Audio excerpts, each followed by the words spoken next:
to see people come and take over the Capitol, the House and the Senate, beat officers, defile the seat of government. How in the hell could that happen? Where was Nancy Pelosi? It's her job to provide Capitol security. We saw Congressman Boebert taking a group of people for a tour sometime after the 3rd and before the 6th. It was pretty clear that her team is the team. She's not on the home team. She was with the visitors. Hey, everybody. It's Jared Yates Sexton, here as always with Nick Hauselman. We are at the last day of the Trump presidency. Thank God. Hallelujah. Here we are.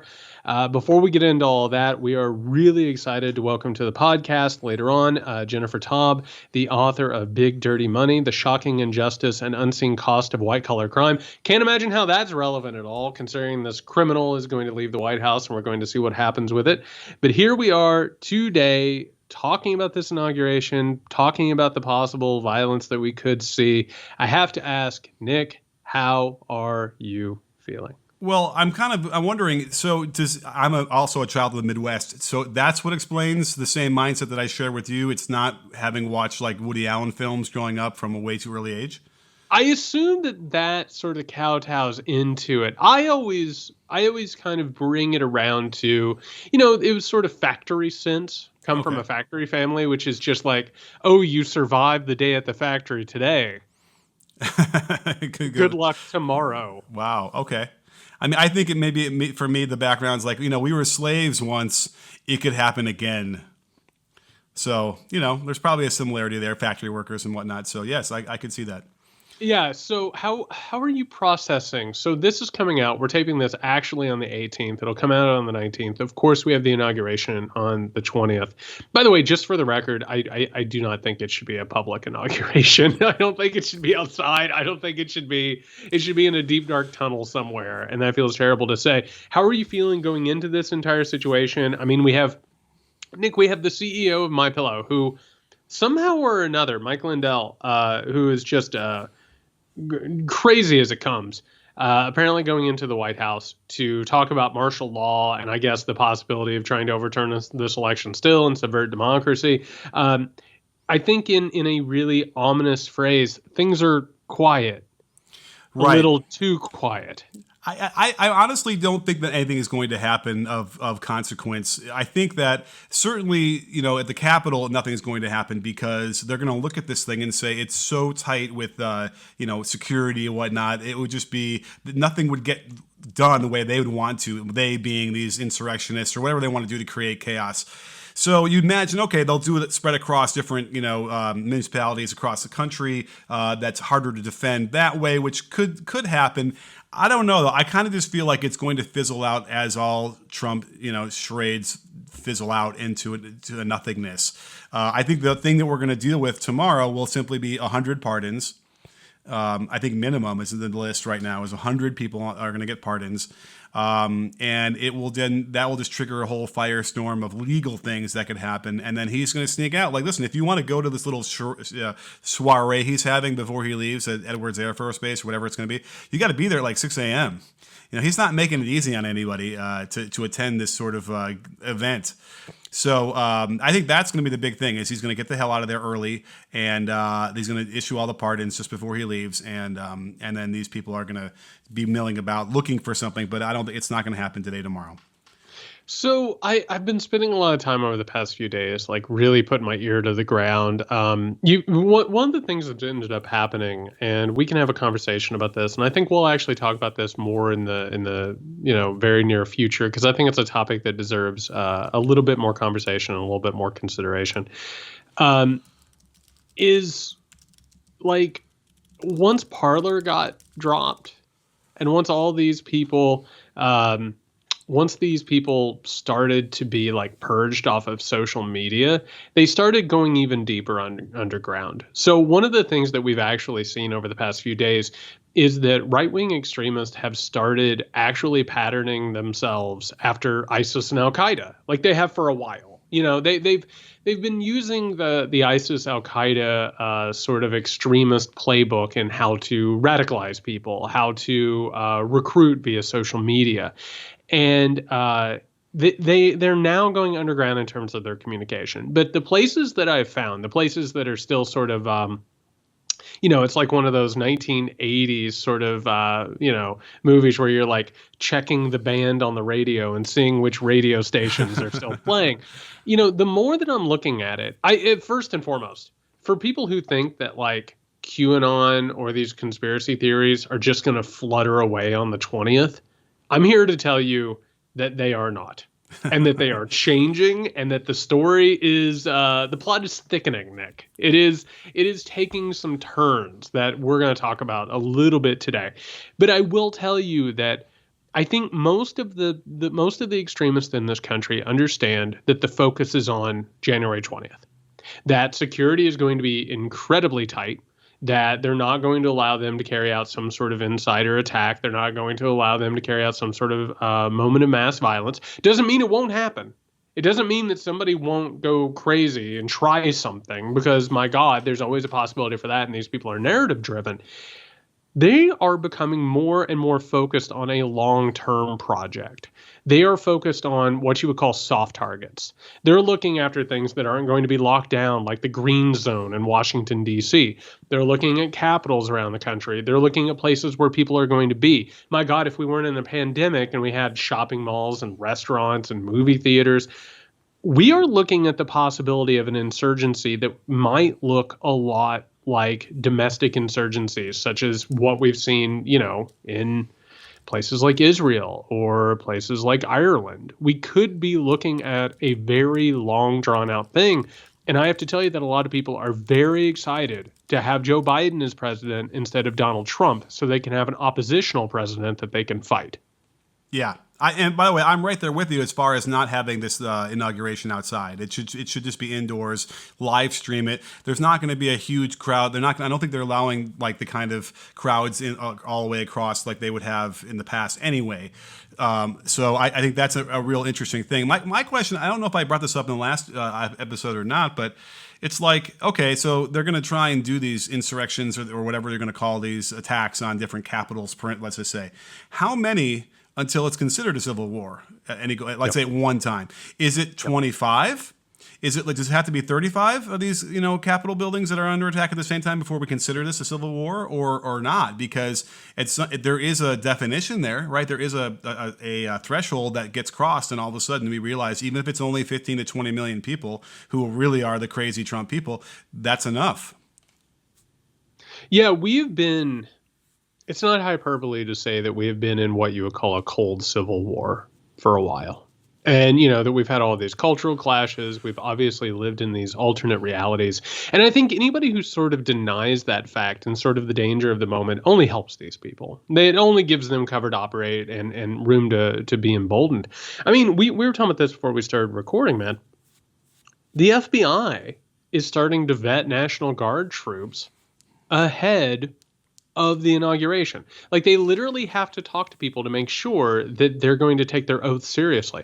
We talked about this in the past during the Black Lives Matter thing and the possibility of Trump possibly trying to have an authoritarian moment where he declared himself the president of law and order. We have the military issuing memos to, again, remind people that their oath is to the Constitution and that they will be held accountable if they do not stand up to that oath. One of the things we have to realize is this is not a centralized conspiracy. This is not a group of people who are on the same, same ICQ channel. They're not on like one mass text and they're not doing this thing. You actually have a lot of people who on January 6th, I think, you had a bunch of different people from a bunch of different groups and also in a bunch of different institutions who looked around and they were like, oh, we're all doing this. Yeah. Okay. And actually, I was watching this. Did you have a chance to watch the New Yorker's video of the storming of the Capitol? I did. There's this moment, I don't know if you noticed it, where they get inside the chambers and there's the groups that we keep talking about, the different groups, and they see each other and they're like, here we are in the same place We have different goals. Same team. We're on the same team. And oh my God, we have common cause and all this stuff. And then meanwhile, you have a Capitol policeman who's just like, just take it easy, guys. Just take it easy, guys. Right. Well, he's like, what do I have to do to get you guys to leave? You know, that's right. There's and then five there are of you. other people. Yeah. There are other people who are like, oh, Pelosi's over here, Schumer's over here. Not to mention, by the way, that now there's word getting around from Steve Cohen, Representative Steve Cohen, that Lauren Boebert, our favorite gun-toting maniac freshman congresswoman, apparently gave a large tour of the Capitol. We don't know who was involved in that tour at this point. The whole point is this is a constantly shifting situation. And you cannot just say it's X but not Y. This is everywhere. And it's all across the nation. It's not just red states, blue states. It's all across society at this point. And it's a really combustible situation. You know, I was really surprised, and it was great to kind of see, or not great, but whatever you want to call it, to see these videos from the New Yorker, where, like, I was shocked they didn't desecrate the hallowed hall of the Senate and the House. You know, taking knives and just ripping up the leather chairs, like that kind of vandalism. I just was surprised they wouldn't have done that based on the anger they seem to have about the institution in general. You do have a guy there, though, who is kind of like, you know, policing everybody. And I think he clearly is some sort of a military background. And he had a voice that seemed to carry enough weight, even though these people probably didn't have any clue who he was necessarily besides this team that you're talking about. Did you hear what he said? Yeah. That it's an intelligence operation? Right. An IO, I believe he used the term. Yeah, and meanwhile, by the way, you have like these group of assholes who are combing through files and stuff, taking pictures of it, videos of it. By the way, it just came out, I believe today, that somebody who stole a laptop was looking into the possibility of selling the laptop to, let me check my notes, Nick, what country could possibly want stolen intelligence of America? Because let me put on my tinfoil hat. Wait, is that Russia I see? Is that Russia? They were planning on sending a laptop and selling a laptop to Russia. Da. What a situation. All the way around. Yeah, well, let's not incriminate her yet. This lady, you know, said she had it and she did it, and it might be just a hard drive and not just the whole laptop. We don't know, but yes, there's a great video of her scaling a little wall, getting like slinking out of there in a hurry. So, and listen, Lauren Boebert's mom might be the one who's got the bullhorn telling everybody where to go because she might have been part of that tour that she gave a day or two before and was casing of the joint. You know, but it's not even just her. There's a lot of them. You know, I think there's another inch of information about how AOC was actually confronted by some of this mob. And, you know, I'm waiting for the more information to come out, but it sounds like, you know, they were out there and they were having a lot of help. I think the norms that we also talk about is that are destroyed. So, like, here's my issue is we've now had, you just mentioned that the armed forces needed to put out a statement to, like, I guess, assure the country that, oh, don't worry, we're going to observe the Constitution and not be part of any insurrection. But the fact that they needed to do that, the fact that they need to vet these cops around the Capitol to make sure they're not white supremacists, that's the norm-shattering thing that we'll never get back.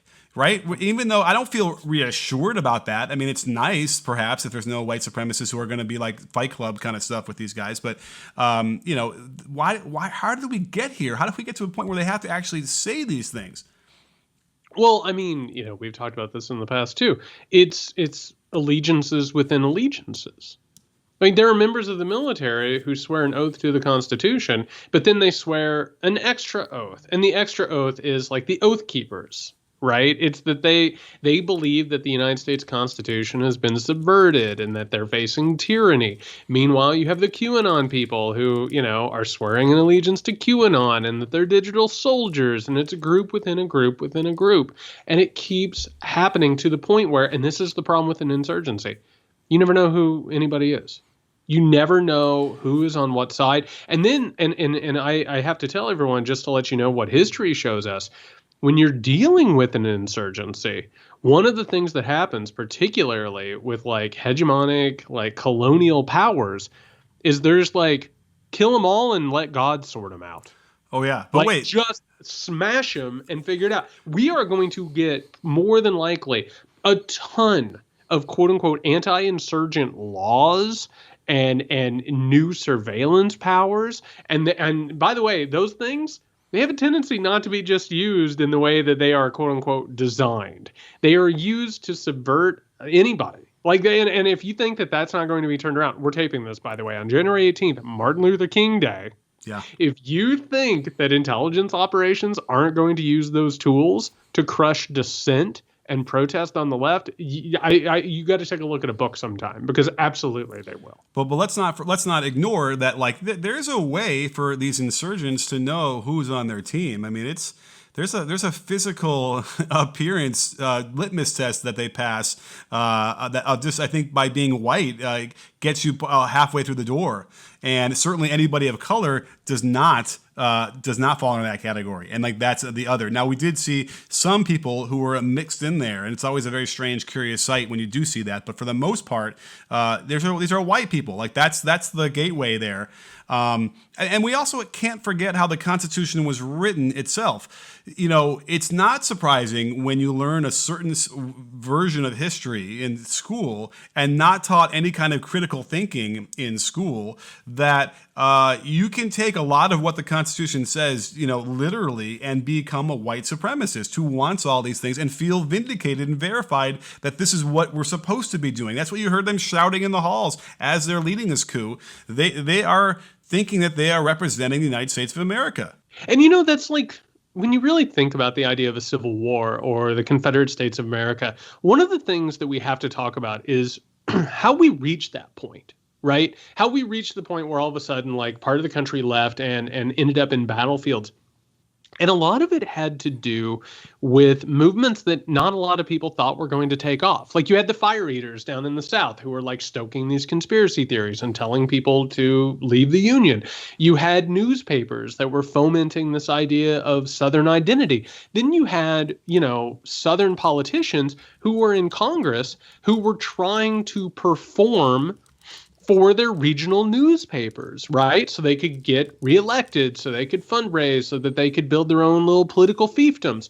And what ends up happening, and this is one of the situations we're in right now, is, and we've tried to talk about this in the past quite a bit, it's the performance. It's this idea that you are playing revolutionary or you are playing a civil war. And one day you look up and you're in the middle of the United States Capitol, streaming to your followers and your YouTube channels and your Parler account, and you look around and you realize, oh, I was live action role playing the role of an insurrectionist. Holy shit. Right. I'm an insurrectionist. Yeah. I'm in it.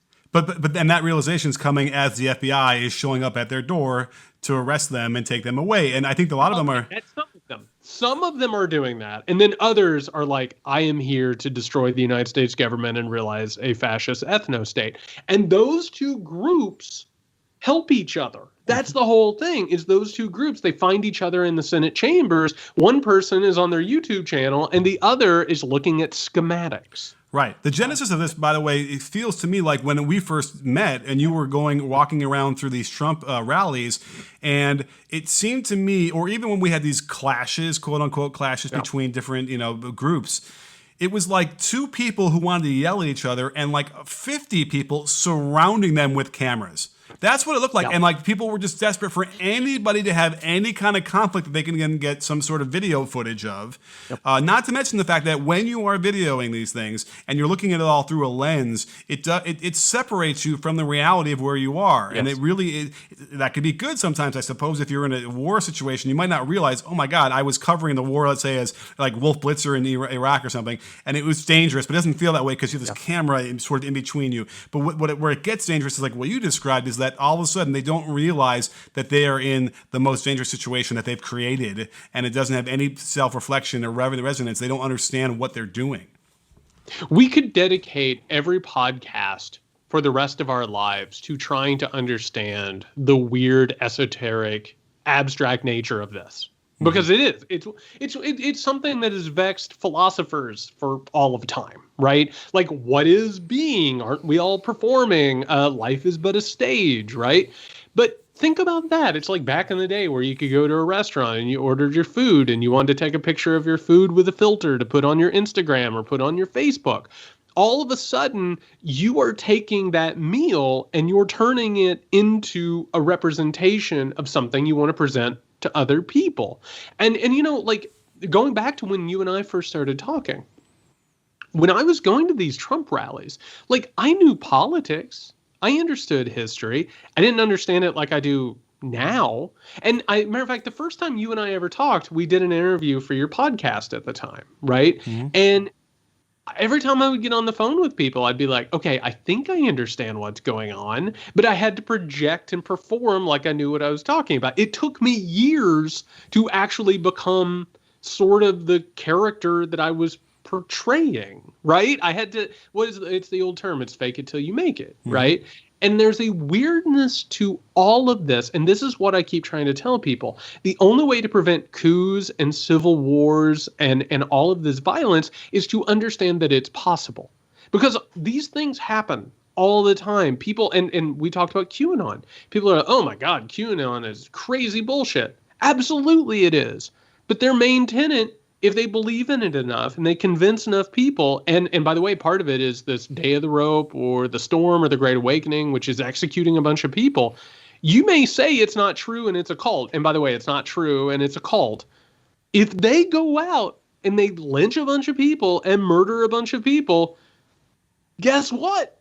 You just live action role played yourself into a new existence. And this is a weird situation, and people are having a really hard time wrapping their heads around it. And we can't ignore that the reporting over the weekend was such that Trump was talking about QAnon and saying, oh, I think they just want better government. Isn't that all they are? And he retweets QAnon people, and all of these are signals to them. And it not only does it like encourage them, but it increases the brand and increases the numbers.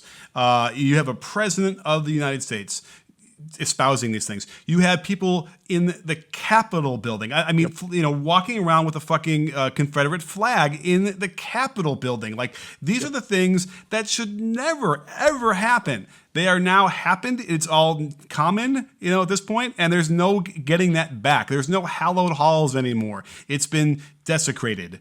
And I have no idea, unless you can start from the kids who are too young to remember this is going to happen when they get to be adults. That's the only hope we have, is to build it from down there. But that's going to take decades.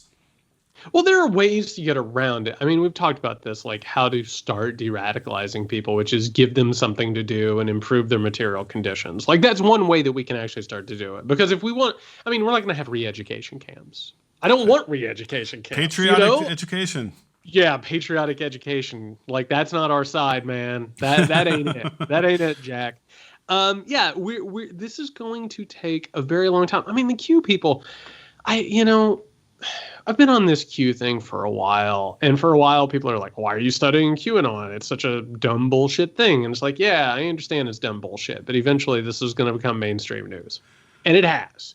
And now people are like, well, I mean, he lost. He's not going to keep the presidency. Obviously, it's going to go away. And it's like, have you ever actually paid attention to what happens to cults?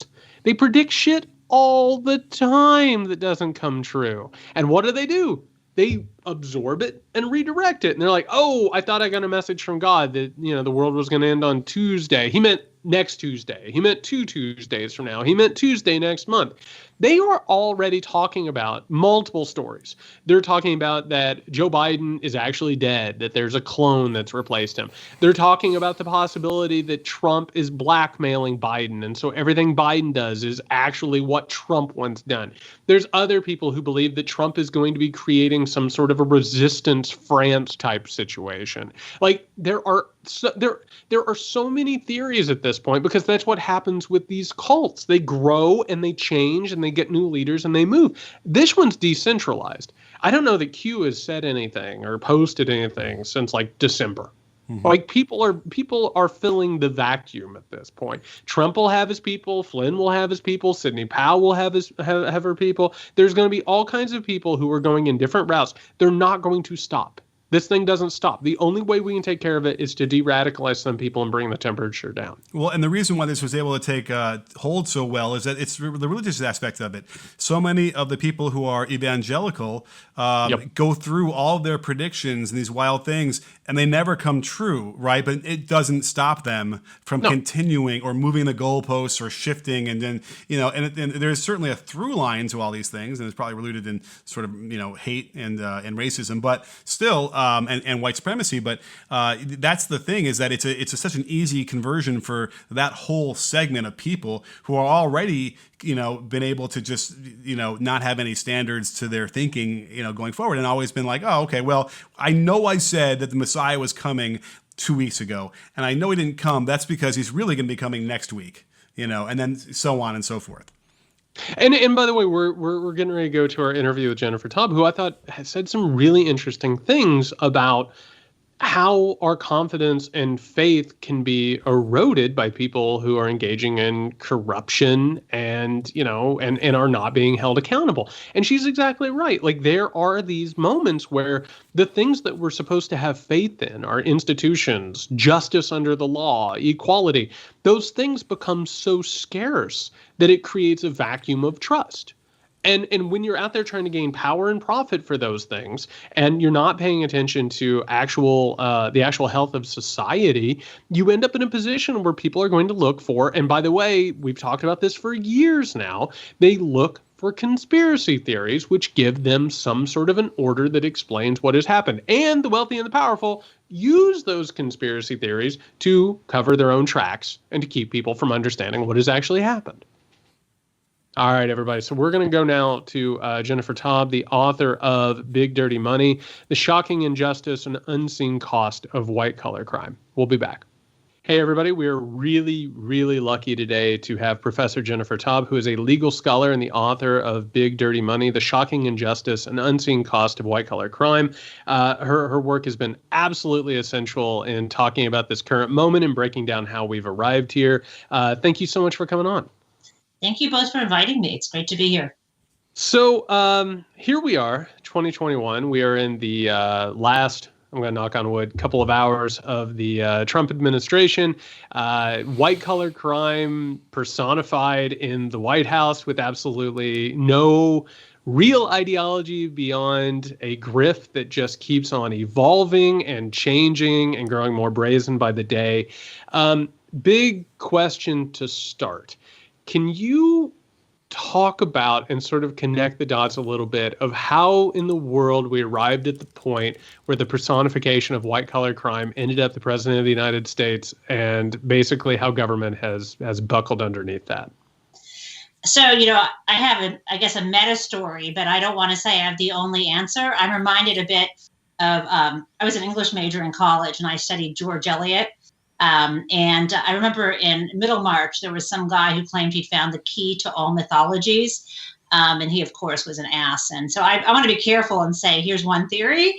And it seems to me that white-collar crime, for quite a while, I would say maybe the last 20 to 30 years, has been a tool for advancement for the already somewhat wealthy, or the strivers, in order for them to gain wealth and power and maintain it. And so, the most powerful position in the country, if not the world, is the presidency. So it's not entirely surprising that you would find somebody of that ilk rising to that level. And in the book, I say, and I stand by this, that if Donald John Trump had actually been held accountable for the many offenses he committed over the decades he was in business, and I should put in business in quotes or an asterisk. If he'd been held accountable, I believe he would have served time in federal prison and not the Oval Office. So.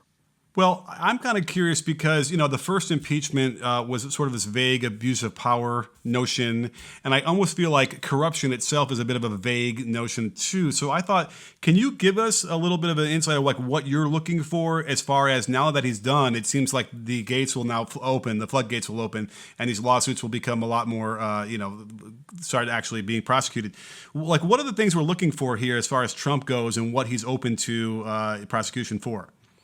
Yeah, thanks for asking that. So he's, I guess there's two categories, right? There's like the Trump and sort of all the fuzz around him. But there's also the big problem we have with, under-prosecuted, under-enforced white-collar crime generally, right? And so let me address Trump second and talk about the other problem. I mean, there was a time, and there have been waves, when we cracked down on white-collar crime. I think you both might be old enough to remember the accounting scandals of the Enron era.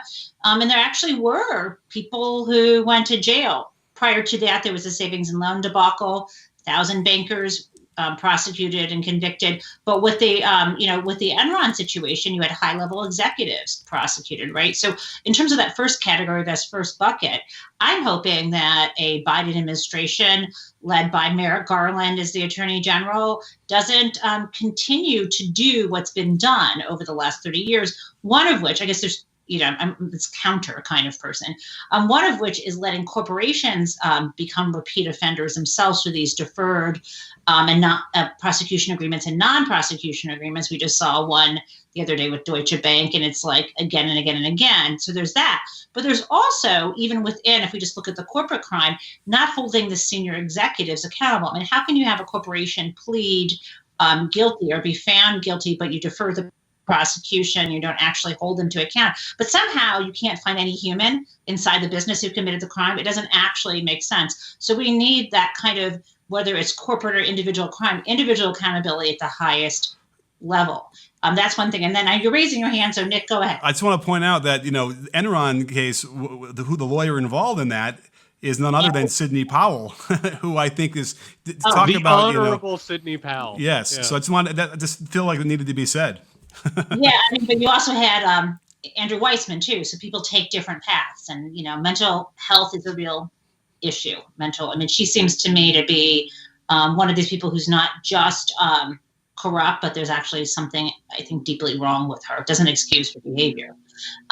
We get to the other bucket in terms of the Trump crimes. It's kind of related. Like the same arguments that we kind of heard before about kind of immunizing, the corporate executives at the top are the kind of the ones we're hearing.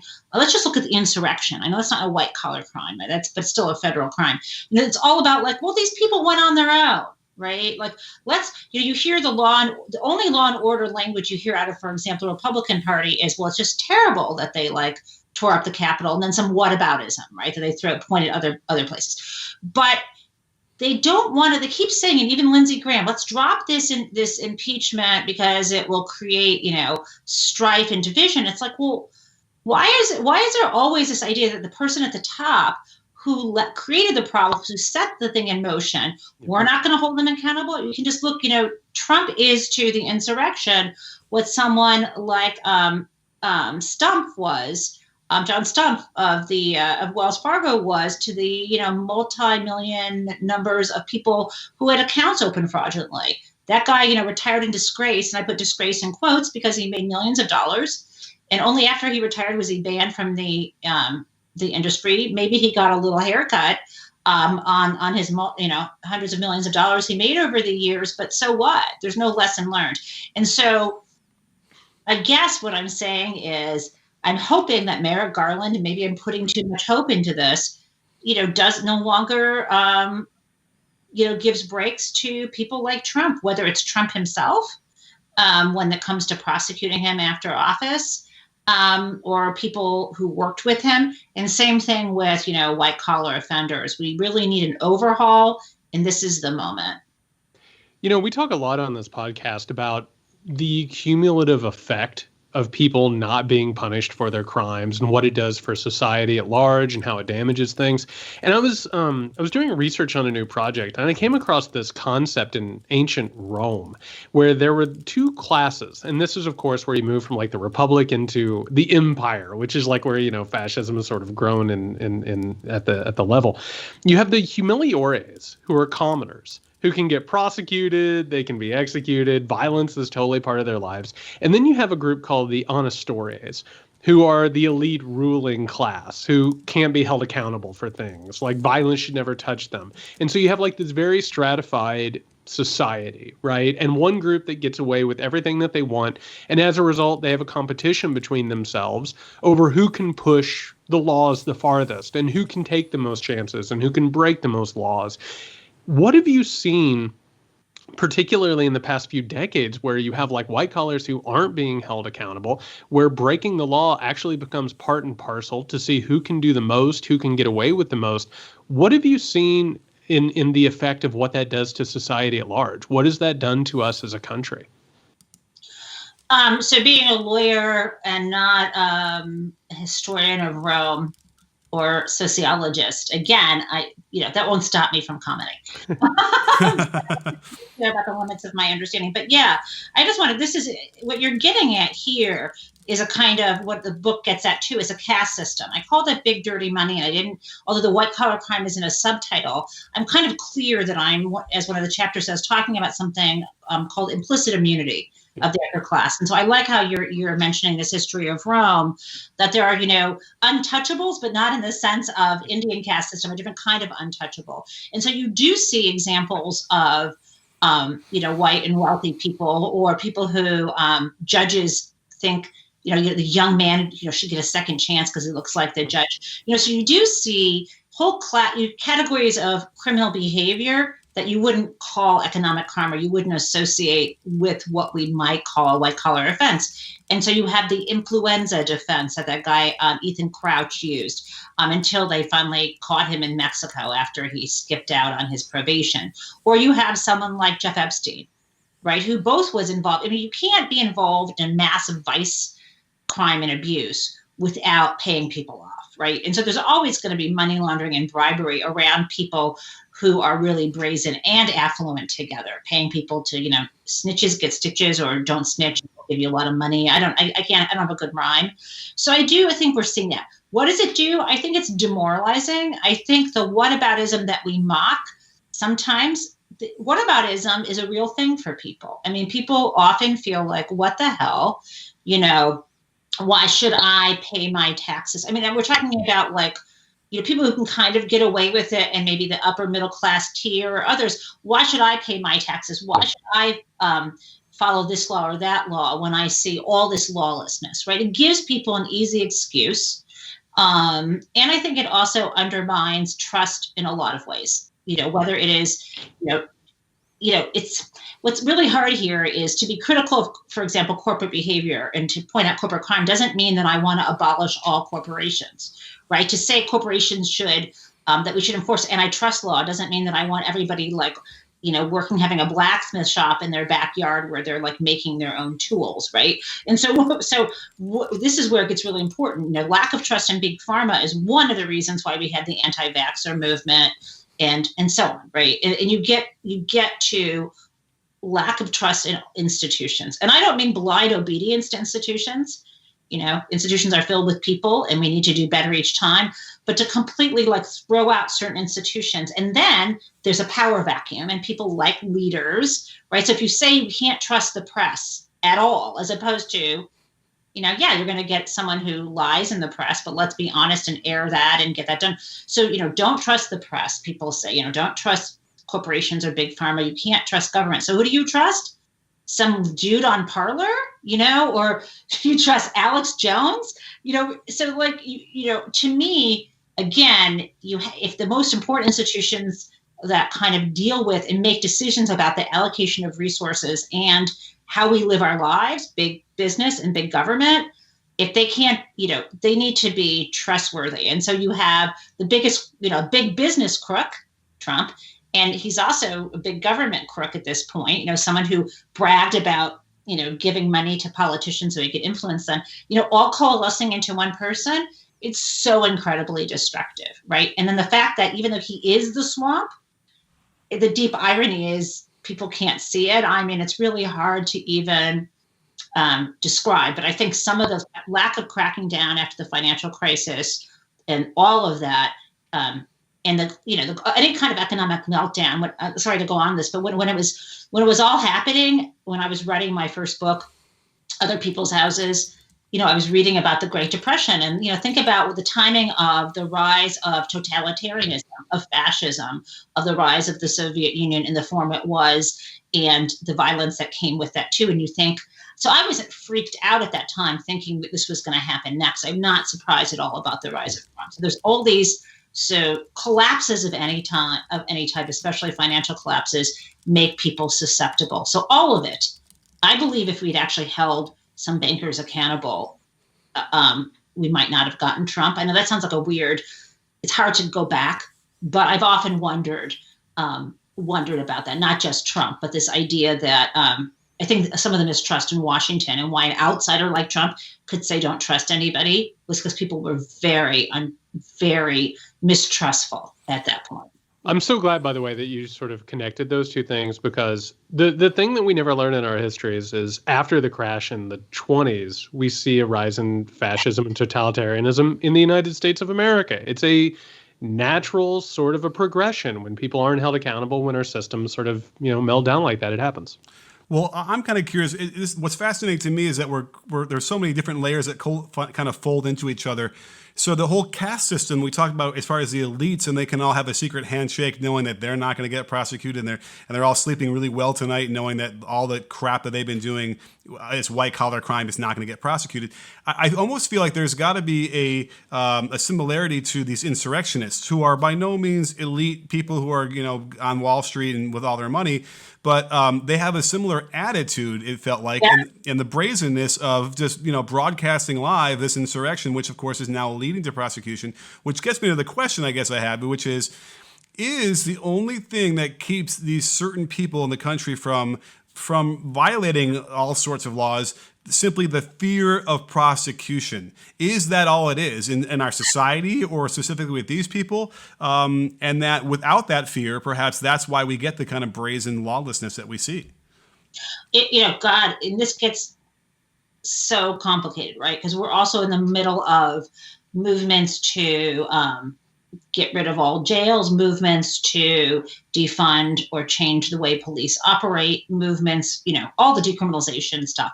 But to pull it all together, I would say, that part of this, what you're describing, is a kind of sense of white immunity, and the way, I just think about Jenna Ryan. The more you hear from her, the minute the woman who took the private plane to Washington was a real estate broker, peddling her real estate services while she's involved in the insurrection. And had the interview that was just kind of mind-blowing that I think she just did for NBC or CBS. And I read it. I didn't watch it, but I was like, my God, if I did if I did like an Edward Albee or Sam Shepard style play, you just like her dialogue. It's like just this woman with no self-awareness. And what is the world in which she is immersed that reinforces this idea that it's not, if I say I'm storming something, she's like, it doesn't mean I'm doing something violent. And she's this live or die moment that people can see, have a sense of their own motivation and their own the justification for any action they take, and frame it that way. But yet we have a Black person, Eric Garner, who is doing an economic crime on the street, selling loose cigarettes. I talk about him in the book. That's a tax evasion crime. And it's considered justifiable to kill him on the street. That's why they said they didn't I don't think it is. That's why they didn't prosecute him. Same thing with, anyway, George Floyd, right? Supposedly passing a $20 bill that was, whether it was counterfeit or not, he doesn't get the opportunity to say, hey man, big deal. He gets killed. And yet, just the tremendous difference. There must be a reason why someone like her would think they can just out in the open do this. I wasn't raised that way. I can't imagine. And let me just add this thing. I helped organize with many people this tax march in December 2017, April 15th. And we had like 120,000 people nationwide. And everyone was kind of doing stuff locally, but we people doing the DC march put up a website. We tried to help. We didn't want it to get violent. We didn't want the cause to be undermined by infiltrators who were trying to hurt it. So we had all these guidelines and told people, like, I think I did the thing on, I did this whole, I can't remember what platform, maybe I did a Google Docs, but like how to contact the police to get a permit, how to tell people to not do nonviolence, how to get legal observers. Look, I was so wanting to control the language around it so that it stayed peaceful. So I don't know where these people come from and why they think that, but I have to think that they think that they're immune and they don't hold the same view for people of color. Well, I'll tell you, I am here for any interview that touches on the caste system of ancient Rome and the plays of Sam Shepard. So I am absolutely thrilled. Jennifer Taub, thank you so much for coming by here. Again, this is Jennifer Taub, the author of Big Dirty Money, The Shocking Injustice and Unseen Cost of White-Collar Crime. Where can the good people find you? They can find me on Twitter at all hours of the day and night. It's at Jen Taub, JenTaub. And we have to talk again about Sam Shepard because I once saw him in a coffee shop in South Dakota. Oh, wow. That's wonderful. We'll just do a Muckrake exclusive just talking about Sam Shepard. I guarantee 25 people listening to this are very excited at this. So, thank you so much, Jennifer. All right, and that was Jennifer Taub, legal scholar and the author of Big Dirty Money, The Shocking Injustice and Unseen Cost of White-Collar Crime. I'm so glad she came on. I feel like this has been something that we've been talking about forever, these consequences of what happens when these people aren't actually held accountable. For sure. I mean, I think there's no question we're going to have a real influx now of cases being prosecuted against Trump now that he's not protected by the presidency. And I suspect that a lot of those cases, I have to imagine a lot of them were just sort of put aside knowing that they wouldn't go very far because of this notion of you can't prosecute a sitting president, and then B, the fear that he would probably have them eliminated somehow by, William Barr or somebody being able to sort of somehow get rid of him with the power of the presidency. Now that it's not there, I would imagine we're going to see open season on a lot of these things. E. Jean Carroll is going to be a big one, I suppose, where she's accusing him and apparently has direct evidence in a Monica Lewinsky kind of way that would be irrefutable, it sounds like. Yeah, I'd love to believe in that possibility, but simply because of exactly what Jennifer Taub is talking about, there's still a part of me that remains skeptical, right? And I have to say, again, I've said this a couple times, I got out of graduate school in August of 2008. Like, I came out into the big, wide, blue world just as, the entire thing was falling apart. And I think one person got held accountable. Yeah. One person. And, I was in college. I was fighting against the Iraq War, and we had truth on our side and morality on our side and God on our side, whatever, just go down the list. And we still are in Iraq, it's. So there is a part of me that is always skeptical, but I really hope that that's true. I hope the floodgates open because this presidency has been, and administration, let's go ahead and open the umbrella up. This administration has been so overtly corrupt that it will do lasting damage if these people aren't held accountable. If the truth doesn't come out, we might not be able to get that horse back in the barn if we don't actually hold these people accountable. For sure. Absolutely. And, I did some recon, by the way. I reached out to find out, somebody who I know who's, was a big Trump supporter. I just, I asked somebody who's in their camp, has this person, had any realization or sort of felt anything about what this all means about Trump and how he was so complicit in creating all these things? And I think it's illuminating because it probably represents a huge swath of Republicans. And what we're seeing now is that basically the notion is, yes, this person realized that he's a flawed individual who has, screwed a lot of things up. But I don't think that they realize that they screwed up to the point where they basically were threatened democracy itself and any kind of norms. And I think it also says that it's like, sure, we're really excited because we got tax cuts and we got judges and we got a lot of deregulation. It's just too bad he's an asshole, and that's what everyone's going to remember. Yeah. I mean, that's sort of what it feels like. That was what I'm hearing from that, and that's just unbelievable. Do you know what I'm hearing from like the far right? And this is a really fascinating sort of development. They are saying that Trump is like so honorable and so trusting of the democratic institutions that that's why he's not going to be president anymore. And the real lesson to learn from all of this is that you have to have even less trust in democratic institutions. And if Trump would have just come out, and that's the whole thing, is they're now saying that his real downfall was that he would not explicitly call for violence, and that he should have walked down to the Capitol. And if he would have been there, like, they would have stopped the steal. They could have probably killed a few of these people and held them accountable. So I have to tell you, and I assume that you've seen this over the past few days, watching the myriad reactions by the right, the delusions by the right, trying to explain why they supported Trump or what has happened over the past couple of years, it's driven me to the point of madness. Like, it is tiring and frustrating and infuriating. Right. Well, I mean, listen, because you expect them to say, "Oh shit, you were right. I get it now," or some version of that, some notion of self-reflection and some notion of, okay, it really seems clear this guy is crazy, and it was a mistake that I supported him, only because it's like, if you wanted low unemployment, like, Obama had 40 straight months of unemployment going down. That Trump basically extended is all he did. Mike Pence could have gotten you. First of all, it doesn't even matter who was in the White House, or any Republican would have gotten all those judges in. It's McConnell doing that, and Mike Pence would have gotten all sorts of deregulation for you. So that's what's so scary about that, is that, like, they not only are they convinced that only he could have done that, and deserves all the credit for that. But it's like nobody else could have ever. No Democrat ever had a good economy while he was in the White House. That's the kind of thing. And it's really just it's just a mental block, a fault. The only thing he gave them, the only thing that Trump did that they can possibly hang their hat on, is he was the first president who was like, everybody who didn't vote for me, I'm not your president. Fuck you.